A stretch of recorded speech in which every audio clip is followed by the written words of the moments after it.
আলহামদুলিল্লাহ বরাবর নেই আশরাফনগরে আসি আল্লাহ পাক রব্বুল আলামিন শরীরকে চর্চা করার জন্য তৌফিক দান করছে এই জন্য সকলে বলি আলহামদুলিল্লাহ। আলহামদুলিল্লাহ। আল্লাহ পাকের কাছে আরো লাখো লাখো শুকরিয়া, আল্লাহ পাক রব্বুল আলামিন আমাদেরকে হায়াত দারাজ করছেন, এই জন্য আবার বলি আলহামদুলিল্লাহ। আলহামদুলিল্লাহ। আজকে হলো আল্লাহ পাক রব্বুল আলামিন তার কালামের মধ্যে বলেন ওয়াকাদা রব্বুকা আল্লা তা'বুদু ইল্লা ইয়াহু ওয়া বিল ওয়ালিদাইনি ইহসানা ইম্মা ইয়াবলুগান্না ইনদাকাল কিবরা আহাদুহুমা আও কিলাহুমা ফালা তাকুল লাহুমা উফি ওয়ালা তানহারহুমা ওয়া কুল লাহুমা কাওলান কারীমা।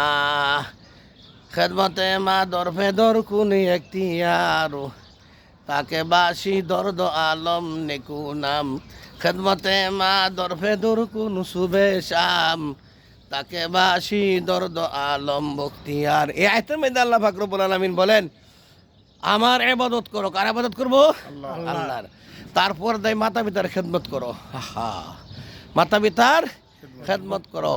তারপরে বলছে যে এরকম বেতা মাতা পিতারে দিও না তোমার মাতা পিতা যেন উহু বলিয়া শব্দ করে। এই জন্য যখন মাতা পিতার সামনে যাইবা সুরের মতন হয়ে যাইবা, কাউলান কারিমা, মাথা নত করে চলবা, চোখ রেগে কথা বলবা না, আর মাতা পিতার সাথে খারাপ আচরণ করবা না। এই জন্য আর কবি বলছেন খেদমতে মা দরফে দরকুনি এখতিয়ার তাকে বাসি দর্দ আলম নেকুনাম। সকাল সন্ধ্যা মাতা পিতার খেদমত করো।